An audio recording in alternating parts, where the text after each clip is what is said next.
안녕하세요. 맨수드입니다. 8월 25일 화요일 새벽에 이렇게 방송을 하게 되었습니다. 어제 약속드린 대로 SK텔레콤에 대해서 한번 오늘 중간 점검을 한번 해볼 텐데요. 자, SK텔레콤은 저는 가치주의 숨은 진주라고 생각합니다. 지금은 저금리, 저성장 시대의 성장성 주식이 오르는 장세죠. 지금 카카오, 네이버, 언택트 및 이제 K바이오 해가지고 이제 백신주 이런 성장의 꿈을 먹고 사는 이런 종목들이 우세한 가운데 왜 가치주를 저는 고집하냐면은 내년 장세도 생각해야죠. 올해 말과 내년 이미 코로나 언택트 주식들, K바이오 주식들 많이 올랐습니다. 이것들은 이제 가진 자의 축제예요. 그 사이에서 파이를 나눠 먹을 수 있지만 진정으로 투자라고 이걸 주식을 생각하시는 분들은 이미 워렌 버핏과 같은 이런 분들은 이미 내년을 생각하고 투자를 하거든요. 내후년은 올해는 이미 다 주식을 작년부터 계획을 했었어요. 그렇기 때문에 가치주를 이제 좋아하는 분들의 장이 이제 곧 내년, 올해 하반기 혹은 내년 초에 오지 않을까. 물론 코로나가 계속 지속될 수 있습니다. 하지만 이 코로나의 이 영향은 이미 우리가 지금 이제 코로나라는 것은 거의 생활 속에 달고 있어요. 달고 있기 때문에 주식 투자 입장에서는 이미 이 코로나가 시장에 완전 반영되어 있습니다. 그렇기 때문에 물론 언택트 주가들은 오를 수 있겠죠. 실적이 오를 수 있지만 코로나가 우리가 계속 지속되길 원하고 있는 것은 아니지 않습니까? 우리는 빨리 이 코로나가 진정되고 이제 백신이 빨리 개발되어서 코로나가 이제 사라지는 그날을 바라고 있기 때문에 그 훗날의 세상 다시 리택 다시 컨택트 세상이 되는 그런 세상을 바라보고 투자를 해야 되지 않을까 그렇게 싶습니다. 그렇기 때문에 저는 미래를 생각해서 이 SK텔레콤은 경기 방어주이기도 하지만 가치주이기도 하죠. 가치주의 숨은 진주라고 저는 이 SK텔레콤을 명하고 싶습니다. 오늘 SK텔레콤 가치주의 숨은 진주 SK텔레콤 외국인이 돌아오는 것과 외국인 수급을 한번 보고 차트도 보고 한번 목표가 계속 유효한지 한번 알아보도록 하겠습니다. 자, 먼저 제가 항상 제일 처음에 보는 게 재무제표죠. 재무제표. 이 SK가 왜 이 숨은 진주라고 하는지 보면 배당 수익률이 물론 이것보다 더 높은 10%대 뭐 은행주 같은 경우에는 7% 이상 10%까지 가는 것도 있죠. 하지만 은행주보다는 저는 그래도 한번 안정적인 거는 통신주라고 생각합니다. 뭐 KT, LG U+도 마찬가지겠지만 그래도 재무제표적인 면에서나 안정적인 시장 점유율을 봤을 때는 이 SK텔레콤의 투자 가치가 높다. 거기에서 배당 수익률은 4.37% 은행 수익률을 앞지르죠. 네, 그렇기 때문에 이 배당 수익률적인 매력에서도 좀 높다. 그렇기 때문에 한번 SK텔레콤을 진주 같은 가치주라고 볼 수도 있겠죠. 재무제표를 보시면 2017년도부터 2020년 4년치를 봤을 때 2020년은 2분기의 현재 재무제표 상황입니다. 2분기 6월달 기준으로 말이죠. 처음에 보셔야 할 게 이제 자본 대비 부채가 어느 정도인가. 자본이 24조죠. 24조에서 부채가 21조예요. 자본 대비 부채가 뭐 그래도 좀 낮은 편이죠. 낮은 편이고 자본 대비 부채가 무조건 나쁜 거라고는 하지 않습니다. 부채도 어느 정도 일정하게 이 자본주의 사회에서 충분히 자산으로 포함이 되기 때문에 부채가 높은 게 너무 터무니없이 막 2배, 3배, 자본 대비 2배, 3배 높은 건 좀 문제가 있지만 어느 정도 뭐 1점 몇 배까지는 부채가 있어도 상관없습니다. 특히 지금은 저금리 시대이기 때문에 충분히 이 기업에 그런 큰 부담이 없다라고 볼 수 있습니다. 그렇기 때문에 특히 SK텔레콤을 봤을 때는 24조 대비 21조 부채가 충분히 안정적이다 볼 수 있고요. 특히 이 유동자산을 봤을 때 유동자산이 8조 2천억 정도, 유동부채가 7조 4천억 정도. SK텔레콤은 비유동자산의 비율이 높죠. 자산 대비 또 부채를 봤을 때 비율이 안정적이다라고 볼 수가 있죠. 그렇기 때문에 재무제표적인 면에서는 굉장히 안정적인 흐름을 볼 수가 있다라고 할 수 있죠. 그리고 또 주주 현황을 봤을 때 SK 이제 지주회사가 있죠. 이 SK 지주회사의 4분의 1 정도가 오너 일가입니다. 최태원 회장님 정도가. 최태원 회장님이 아마 20%대를 가지고 있을걸요. 그래서 최태원 회장님이 SK 지분을 오너 일가가 20% 정도, 4분의 1 정도를 가지고 20%대 정도 가지고 있고요. 이 SK가 또 한 4분의 1, 26.78%의 SK텔레콤을 또 소유하고 있습니다. 이 SK 이 주주들이 탄탄하다는 거죠. 경영적인 면에서 탄탄한 주주를 보유하고 있기 때문에 뭐 이 회사가 안정적인 경영 상태를 유지할 수 있겠죠. 뭐 국민연금도 11% 지분을 가지고 있고요. 국민연금공단의 성격은 바로 장기죠, 장기.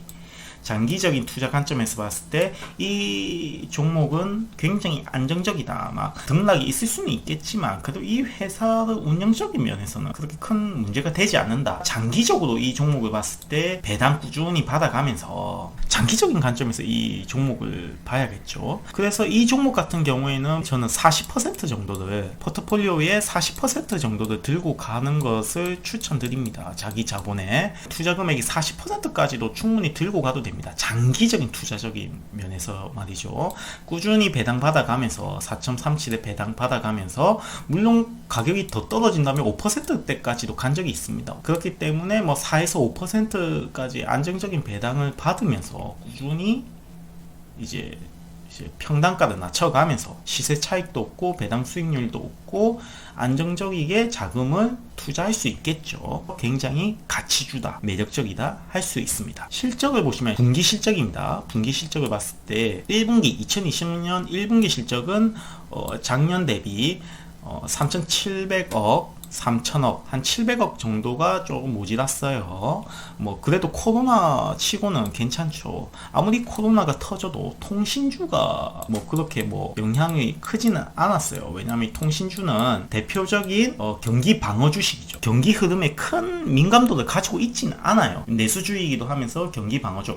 모든 사람들이 이제 경기가 안 좋다고 해서 핸드폰 통신을 끊고 그러지는 않잖아요. 저가형으로 요금제를 돌릴 수는 있지만 또 요즘 게임도 하고 많은 데이터 트래픽 때문에 굳이 그렇게 막 데이터 요금을 막 깎고 그러지는 않아요. 사람들이 또 IPTV나 뭐 이런 컨텐츠적인 면에서도 사람들이 이제 언택이죠. 집에서 이제 많은 동영상 시청을 한다거나 뭐 TV를 많이 보겠죠. 그렇기 때문에 이 통신주는 경기 방어주의자 언택트 주식에도 관련되어 있기 때문에 1분기 실적이 그렇게 막 크게 변동이 있거나 그러지는 물론 줄었죠.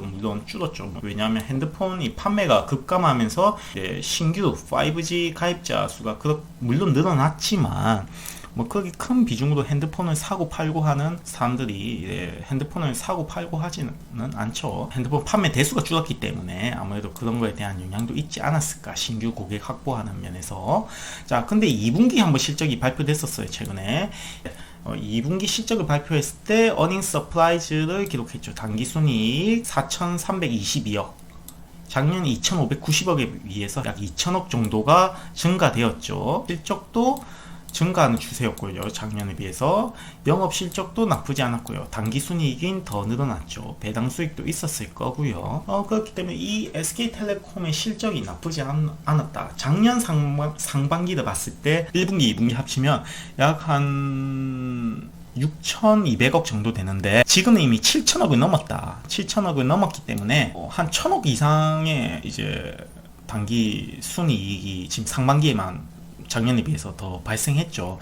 현금 여력이 충분하다. 제 생각엔 5G 가입자 수가 조금 늘었다고 하거든요. 그런 거를 봤을 때 아무래도 시장 점유율이 국내 시장 1위 기업이기 때문에 거기에 대한 5G 요금 평균 단가가 올라가면서 요금제의 평균 순이익이 1인당 이제 고객 1인당 이제 평균 수익이 증가하기 때문에 거기에 따른 수혜를 받지 않았나. 일단 실적 결과를 봤을 때 1분기는 1,000억 이상, 작년 대비 1,000억 이상 실적이 좋아졌다. 그리고 2분기, 3분기에도 굉장히 작년에 비해서 좋을 거라고 컨센서스는 예상하고 있습니다.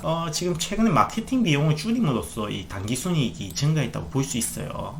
통신주들 같은 경우에는 공격적인 마케팅 비용을 쓰기 때문에 이 마케팅 전쟁이죠. 약간 치킨 게임 비슷한 건데요. 통신 3사, KT, LGU+, SK텔레콤이 공격적으로 마케팅 비용을 쏟아가면서 점유율을 확보하는 전쟁을 펼치기 때문에 그 마케팅 비용 때문에 이제 당기순이익, 영업이익이 그렇게 크지 않았어요. 하지만 올해 이제 코로나로 인해서 이제 5G에 대한 수요가 조금은 5G와 4G의 그 기술 차이가 그렇게 크지 않기 때문에 아직은 막 이제 4G 고객의 대부분이 5G로 넘어가진 않았지만 그 비율이 작기 때문에 이제 공격적인 마케팅 비율, 정부에서도 제재하는 것도 있고 공격적인 마케팅 비용을 3사가 이제 올해는 좀 줄이기로 했기 때문에 거기에 대한 이제 단기 순이익이 이제 현금 캐시카우가 더 증가하는, 벌었던 현금을 투자하지 않고 이제 제한 없는 이런 현상이 발생했기 때문에 단기 순이익이 증가하지 않았나, 그렇게 볼 수 있습니다.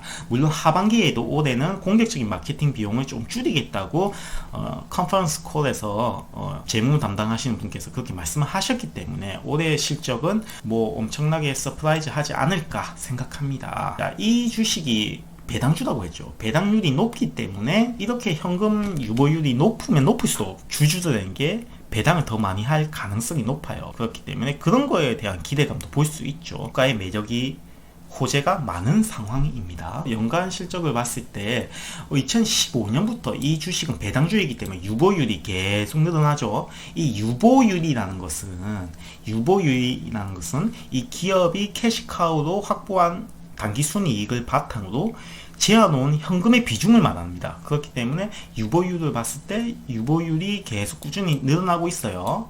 2015년부터 최근 5년간 이 유보율이 늘어날 수 있는 거는 통신주의 특성이 뭐 통신비는 계속 증가하고 있고 3G, 4G, 5G 이렇게 발전하면서 통신비는 계속 증가하고 있기 때문에 실현 현금 캐시카우도 보유하고 있죠. 여기서 이제 투자비, 마케팅 비용, 통신 장비 투자비 이런 지출하는 비율만 줄이면 이 자연스럽게 이제 수익이 극대화되는 구조를 가지고 있는 게 통신주의 특징입니다. 그렇기 때문에 이제 투자 비중을 조절하면서 유보율은 이제 계속 꾸준히 늘어나는 그런 구조죠. 그래서 작년 대비 올해 봤을 때 ROE, 자기 자본 수익률은 작년에 조금 떨어졌지만 작년을 기점으로 꾸준히 향후 4년간 2022년도까지 ROE는 꾸준히 증가할 것으로 컨센서스는 보고 있고요. PER 비율도 작년에 21%였지만 지금은 12%죠. PER이 12%이기 때문에 작년 대비 12% 굉장히 저평가되어 있다. 물론 향후 4, 5년치의 평균의 PER을 구한 다음에 지금 PER 비율을 뭐 구하는 것도 맞지만 일단 작년 대비를 봤을 때 충분히 PER이 낮은 PER, 그리고 내년, 내후년 2011년, 2022년도에도 매출액과 영업이익이 꾸준히 스금스금 단기 순이익까지 오를 거기 때문에 단기 순이익이 오르면 유보율도 오를 거고 다 오를 거기 때문에 자기 자본 수익률도 오르고, 그렇기 때문에 그 실적 대비 현금 보유 대비 PER은 꾸준히 하향하는 추세, PBR도 충분히 0%대로 0.75%대로 PBR도 굉장히 안정적이다. 그렇기 때문에 PER, PBR 모두 저평가되어 있고요.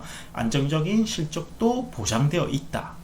자, 수급을 한번 볼게요. 수급을 보시면 저번 방송 때 봤을 때 8월 11일 날 그때도 외국인이 스멀스멀 발가락 담그고 있다고 했는데 지금 이제 발목까지 담았죠. 외국인들이 조금씩 발목까지 한번 담아보고 있는 추세고요. 저번 방송했을 때는 이제 기관들도 조금 스금스금 연기금도 사주고 뭐 장기 투자 자금인 연기금이 꾸준히 사주고 있었지만 스마트머니 보험도요. 보험이랑 연기금이 사주고 있었지만 최근에는 조금 단기 자금인 금융 투자가 빠지고 이제 뭐 그냥 미지근한 그런 반응을 보이고 있는 기간입니다.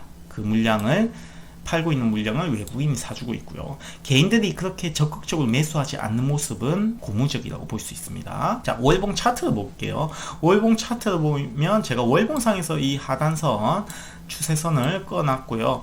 지금 위쪽으로는 고개를 치켜 세우고 있습니다. 지금 여기까지 충분히 돌파 시도할 가능성이 있고요. 상단, 제가 꺼놓은 상단 이 선 27만 4천원을 돌파하는지 한번 27만 4천원도 향해서 그 목표를 향해서 달려갈 수 있습니다. 열려있죠. 월봉상에서는.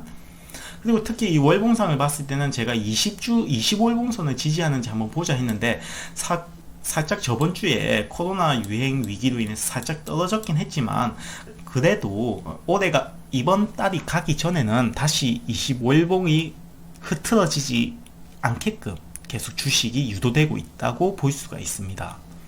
주봉을 봤을 때 주봉상에도 제가 이렇게 추세선을 그어 놨었고요. 이 주에 제가 한번 방송을 했었는데 추세선을 이탈하면 조금 매도해서 비중을 조절하자고 했는데 저번 주에 코로나 유행 속보로 인해서 약간 5주선을 지지하고 다시 올렸죠. 이때 살짝 비중을 조절하고 5주선의 평단가를 낮춰서 비중을 조절하는 것도 유효했던 전략이고요. 하지만 다행히 이번 주에 다시 상승하는 모습을 보였고 제가 끌어놓은 이 궤도, 이 상승 추세에 들어가기 위해 한번 시도를 할 겁니다. 이 끌어놓은 상단선, 이 선이 247,000원이고요.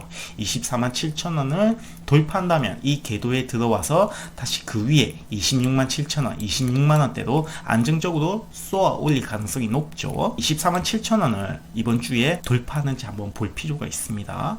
자, 일봉을 봤을 때는 더 세세하게 볼 수 있죠. 일봉을 봤을 때는 저번 주에 한번 코로나 이슈도 꺾었는데 제가 끌어놓는 22만 6,500원 정도를 뭐 그렇게 이탈하지는 않고 다시 바닥을 찍고 올렸다가 5일선 11선 위에 242,000, 제가 저번 방송 때 242,000원을 돌파하는지 한번 확인하자고 했는데 242,000원을 한번 뚫었다가 종가 기준으로 247,000원 아래로 형성되면서 종가가 다시 이렇게 하향하는 추세가 꺼졌는데 다시 242,000원을 돌파하려고 시도를 하고 8월 24일 월요일날 242,000원을 딱 걸렸어요.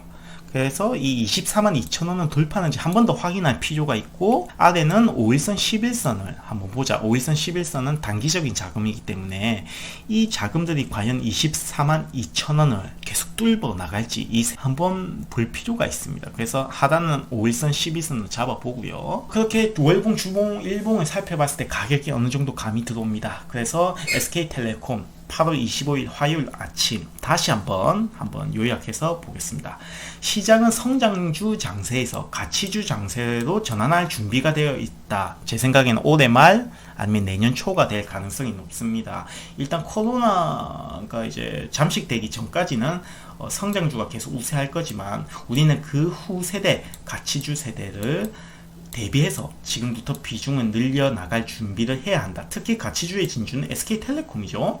SK텔레콤은 배당과 실적이 뒷받침되는 그런 종목이기 때문에 이 배당적인 매력에서도 연말까지 들고 가볼만 하다. 본인의 포트폴리오의 40% 비중까지 차지할 필요가 있다라고 볼 수 있습니다. 자, 6월 말 기준으로 5G 가입자가 334.8만 명 보유하고 있습니다. 업계 1위입니다. 포지에서 5G까지 넘어가는 비율은 적지만 그래도 5G 가입자 수가 300만 명대로 업계 1위, 우리나라 1위를 차지하고 있죠. 점유율이 높기 때문에 아무래도 그에 따른 캐시카우, 현금 캐시카우, 안정적인 현금 캐시카우를 확보할 여력이 있다고 볼 수 있죠. 자, 하반기 이동통신 부분 ARPU가 반등. ARPU는 1인당 이제 요금제에 따른 순마진을 볼 수 있습니다. 순마진이라고 볼 수 있습니다. 이 순마진이 1인당 이제 본 회사에 SK텔레콤을 가입한 고객들의 1인당 순마진율을 봤을 때 반등이 기대할 수 있다. 하반기에 갤럭시도 이제 갤럭시 노트 20도 이제 발매될 거고 발매되었고 애플폰도 5G 모델 출시도 예상되기 때문에 거기에 대한 5G 가입자도 또 늘어날 거기 때문에 그에 따른 실적 수혜가 예상된다고 볼 수가 있죠. 그리고 T 브로드밴드라는 이 IPTV의 고객이 실질 수익이 상승이 가셔야 된다는 호재도 있었습니다. 그리고 이 이통 3사가 LG U+, KT, SK텔레콤 이통 3사가 하반기에는 경쟁력 마케팅 비용을 지양하겠다, 마케팅 비용을 줄이겠다 했기 때문에 그에 대한 단기 순이익이 당연히 증가하겠죠. 왜냐하면 투자 금액이 줄어들기 때문에 현금 캐시카우는 꾸준히 현금은 수익은 계속 꾸준히 증가되고 있는데 지출이 적어지기 때문에 상대적으로 단기순이익이 늘어나겠죠. 실적을 올라가겠죠. 그리고 하반기 배당 확대와 자사주 매입을 하겠다는 컨퍼런스 콜에서 언급이 있었습니다. 그래서 이 주가가 20만원대를 계속 20만원 초반대 중반대를 계속 유지한다면 이 자사주를 매입하겠다는 언급이 있었어요. 그렇기 때문에 이 20만원대라는 그 주식의 하방 경직성을 확보했다고 볼 수 있죠. 이 주식이 떨어질 것 같으면 자사주를 매입해서 주가 하락을 방어하겠다고 회사에서 발표했기 때문에 이 주식의 하단선은 이미 확보되었다고 볼 수 있습니다. 안정적으로 투자할 수 있죠. 그리고 2021년 내년에 자회사 IPO 추진이 예정되어 있습니다. SK 브로드밴드 11번가 ADT 캡스웨이브 4개의 회사가 IPO 상장 추진이 예정되어 있기 때문에 그에 따른 현금 확보에 유동성 확보를 기대할 수 있다라고 볼 수 있죠. 자, 그래서 월봉점으로 봤을 때 단점도 있긴 있습니다. 뭐 이런 컨텐츠 산업 분야가 꾸준히 수익 향상이 될 수 있느냐, 이거는 이제 추이 한번 중장기적으로 한번 봐야 할 사항이고요. 월봉을 봤을 때 제가 말씀드렸던 234,000원 20월봉을 다시 이탈하는지 한번 확인해 볼 필요가 있고요. 제가 위쪽으로 월봉은 열려 있다고 했죠. 274,000원까지 한번 돌파할 가능성도 있고요. 274,000원까지 주봉을 봤을 때는 주봉도 247,000원을 돌파할지, 그리고 120주선, 200주선을 돌파할지 한번 확인해 볼 필요가 있고요. 일봉을 봤을 때는 5일선, 11선을 지지하는지, 그리고 딱 242,000원 지금 걸려 있는데 이 242,000원을 강하게 돌파할지 한번 확인해 보고, 미돌파 시 흐름을 보고 비중을 축소하고 하방 시에 다시 매수하는, 평단가를 낮추고 이제 수량을 늘리는 이런 이제 전략을 취하는 게 유효해 보입니다. 그래서 제가 작년 대비 올해 실적을 바탕으로 2020년 목표가를 설정했을 때 229,000원, 30만원 더 오버슈팅 할 수 있습니다. 229,000원에서 30만원을 목표가로 잡고 평균 단가를 낮추면서 비율을 늘리는 전략을 취하도록 하겠습니다. 이상 SK텔레콤에 대해서 한번 분석해 봤습니다. 감사합니다.